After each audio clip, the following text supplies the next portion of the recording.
Hey guys, what's going on? I'm Nick Pino, Senior Home Entertainment Editor at TechRadar, and I'm with Lucas Sullivan, Senior Editor at GamesRadar Plus. Sweet, and today we're talking about the Xbox One S and PlayStation 4 Pro, the mid-generation upgrades from Sony and Microsoft that do 4K, HDR, and a whole lot more. You ready to talk about this? I am. It's all about that 4K, Nick. All about that 4K. So Lucas, to start this off, let's just talk about how these systems were introduced to the world. So the Xbox One S was shown off by Microsoft on stage at E3 this year. It was shown off alongside Project Scorpio. And some of the things Phil Spencer had talked about on stage was this system is going to come with a 2 terabyte hard drive to start out. It's going to be capable of HDR gaming. It's going to be 4K video. Lots of really positive stuff. What was your knee-jerk reaction, let's say, to the Xbox One S? So right now the Scorpio is kind of this nebulous console we don't know too much about in terms of specifics, but for right now, the Xbox One S is just the perfect, this is just a better Xbox One. You can upgrade if you want to, or if you don't own one, this is the perfect way to jump in. Nice. And I mean, I think there's there's a similar aspect to that with the PlayStation 4 Pro. So now Sony kind of held off at E3 this year. They then had their own separate September event in New York City where they brought in journalists from all over the world to show off the new system. This is the one that, if you remember, was codenamed PlayStation Neo. Yes. Which I don't think any of us expected to see so soon. I mean, it had been rumored for a long time, but it seems like they really just jumped the gun here on this. I was just going to say that, Nick. We're going to use jump the gun? I was going to use jump the gun. Okay, exactly. Yeah. But it seems like Sony maybe mismanaged the messaging on the PS4 Pro, and it's confusing a lot of consumers as to how does it improve my games. Right. The case here is that it's on a game-by-game basis, so there are PS4 Pro specific patches for certain games, and it's no guarantee that every game will get one. It's all up to the developers themselves. Right, and so far there's only about 30 of these games supported. Sony has said we'll bump that number up to 45 by the end of the year. So there's good stuff coming, but I get exactly what you're saying. It's only select titles right now. PlayStation 4 Pro uses the same tray as PlayStation 4, but Xbox One S actually has an upgraded 4K UHD Blu-ray player. In my eyes, that's kind of a huge benefit if you're kind of like a home media enthusiast. You have your 4K TV, you want to get UHD Blu-rays. Xbox One S might be more appealing to you, I'd say. Exactly. I think the PS4 Pro kind of goofed up because it's all about 4K gaming and 4K entertainment, yet it can't play 4K Blu-rays. That just seems like a huge oversight. Huge miss in my eyes. Now both systems can stream Netflix in 4K. Both systems, to my knowledge, do YouTube in HDR and 4K. So you'll at least be able to stream this stuff. But as far as physical media is concerned, Xbox has it, PlayStation does not currently. I just love the look of it, yeah. Especially compared to the first Xbox One, because it's just so much sleeker, so much smaller, and quite honestly, Nick, the white color of it matches my white PS4, so I really want to invest in this. Also, the fact that you don't have to lay it flat, you can put it up on the stand, which is included. And it comes with the stand, right. Which is not something you get with the PS4 Pro. Right. The other thing that I want to bring up about this, if you're buying the original Xbox One, you have the power brick that goes on the outside of the console. If you buy the Xbox One S, the engineers at Microsoft somehow fit that external power source inside the unit itself. How did they do it, Nick? I don't know. It's like one of them was Alexei Pajitnov, the creator of Tetris. Now, I'm not sure about this. This is just conjecture, but I'm pretty sure it's Alexei Pajitnov. And he's like, you know what? If we just Tetris this, if you put this line piece here. Yeah, and then the whole system disappeared because they completely. Yeah, you got a Tetris. So this is the replacement to that system. But I think they did a wonderful job increasing processing power, putting a larger hard drive, moving that power source inside the unit, and then making the whole package even smaller. Hats off to the Microsoft engineering team on that aspect of it. Yeah, it feels like a much more substantial jump just in terms of design than maybe the PS4 Pro is. It's so much more compact, which I really appreciate as a guy with limited desk space. Yep.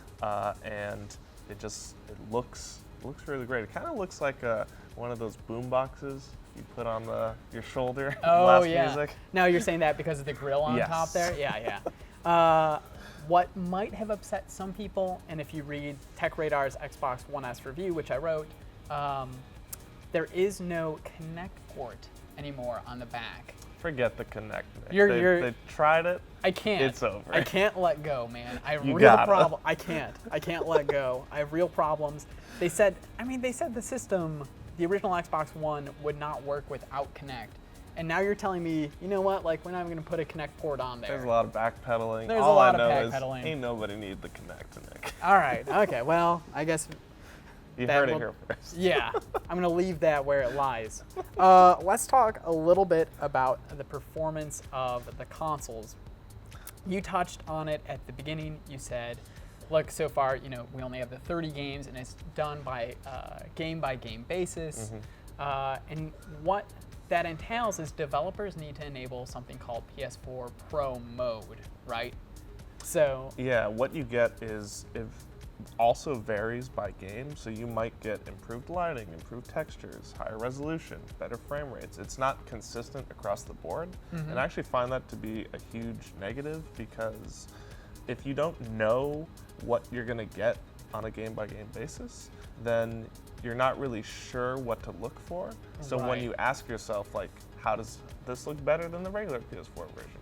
Sometimes it's hard to say, because only a certain subset of people will actually be able to see the difference. So, and something that I always think of is, it's now tougher to talk about games with your friends, because let's say I have an original PS4, you have a PlayStation 4 Pro. I say, wow, that game, like, I didn't think it looked very good, but you're playing it on a 4K HDR TV with Pro mode enabled. You might be like, wow, you didn't think so? I thought it looked fantastic. So now there's kind of this discrepancy where you have to almost ask, wait, which version of PlayStation 4 did you play it on? Yeah, to clarify, the PS4 Pro does play all PS4 games. Right. And, we could play on PSN together if we were doing multiplayer. But Right. yeah, with HDR being sort of almost in its infancy for consumers right now, it's very hard to understand the difference it makes unless you're seeing it in person. And that's such a tricky thing to convey when you're talking about games. Absolutely. On the other side of the fence, we have the Xbox One S, which offers HDR, but it seems like it's even for fewer games. I think right now Gears of War 4 supports it, maybe Forza Horizon 3 supports HDR, but it's not a massive amount of titles. I think Microsoft has said all first-party titles going forward will have that, but even if that is the case, that's not going to be a huge amount of titles. What both consoles do, though, is they can upscale to 4K. Is that correct? I think so. I definitely know the Pro can do that, and in fact will do that for games and also movies that are, not 4K In Blu-rays, because HD. it can't play that. Right. I think the first true 4K console might be Scorpio. I think Microsoft kind of went on record saying that the other day, but neither of these consoles are capable of native 4K. That's like what the highest of high-end PCs are doing right now. Right. So you can't really expect it from a console at this And point. get that for like $400. Yeah, true, It's gonna true, cost true. you. Now, what I've heard is that the Xbox One S can actually improve load times for a lot of games, and that's a pretty strong incentive for me, because Right. all that time you cut away, that's more time you get to play the actual game. Time's money. It is. Let's just say it. Time is money. PlayStation VR on PlayStation 4. So PlayStation 4 Pro enhances the PlayStation VR experience. Yeah, but I think either way, it's still, you're still viewing the same game engines. Yeah. So all these upgrades feel incremental to me. Right. To the point where it's not like mind-blowingly beautiful compared to what you were seeing before. Right, and that's a very important point to make, is whichever console you go for, if you already own an Xbox One or you already own a PS4, don't expect, this is not the jump from like the NES to the Nintendo 64. This is like you are not going to see that big of a difference. It's going to be an incremental change. Let's talk about the game library on both. Which one do you feel like, this is a question I get on TechRadar all the time, which one do I think has a better game library? Which one would I recommend to friends? What do you think about the games that are currently coming out that are platform exclusive? I mean, exclusives are fewer and farther between these days, Nick, but Yeah. I don't know what it is. I've always been all in on the PS4. I really love Bloodborne, I really love Uncharted 4, and then I'm looking forward to games like Horizon Zero Dawn and Yep. God of War. So for me, it's all about the PlayStation. And now what do people have on Xbox One S that they can look forward to? We just saw Forza Horizon 3. You've always got another Halo coming out. I think in this case it's Halo Wars 2 is the next Halo game that's slated to come out. Gears of War 4 was received nicely recently. Yup. Crackdown. Crackdown 3. You got Crackdown 3 coming out.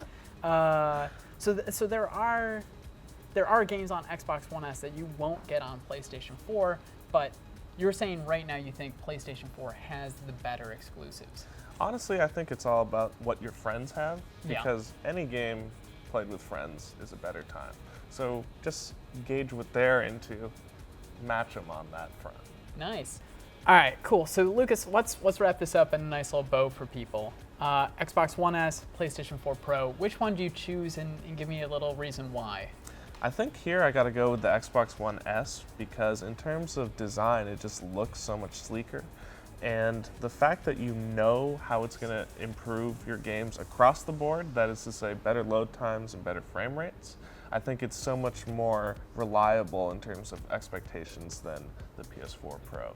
And the fact that you got the 4K Blu-ray player just built right in, That's it's fully icing. ready to go. That's icing on the cake for you. I agree with you. I love the Xbox One S. However, that all said, I gotta give some kudos to the Sony team, because PlayStation 4 Pro does have better support for PlayStation VR. And for me, console VR right now is a burgeoning, expanding field that I'm really excited about, and I can't wait to see more of. So for that reason, on top of these 30 games that are supported, 45 by the end of the year, that are gonna have at least either 4K or HDR or frame rate improvement, that all sounds really good to me. That all sounds really exciting. So for that reason, I'm gonna go PlayStation 4 Pro. Thank you guys for watching. Let us know in the comments below which system you're gonna pick and why.